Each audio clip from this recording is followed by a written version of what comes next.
काय मुद्दा घेऊन तुम्ही आता जनतेसमोर जाणार?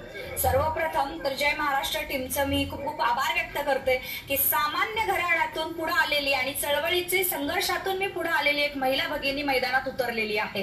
घराणेशाही, प्रस्थापित घराणेशाहीला कुठेतरी बाजूला सारून सामान्यांचे प्रश्न जनतेपर्यंत पोहोचवण्याचे, सरकारपर्यंत पोहोचवण्याचा पाठपुरावा करण्याचा प्रयत्न गेली 20-22 वर्षापासून मी जनतेत उतरून काम करत आहे।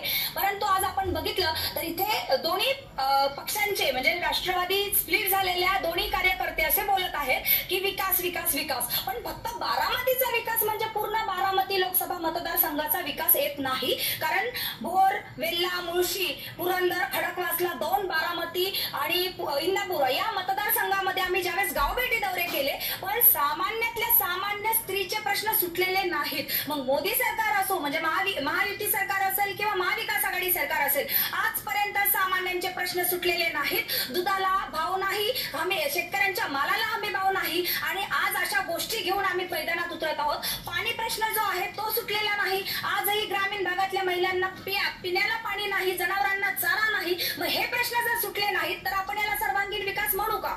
नक्कीच या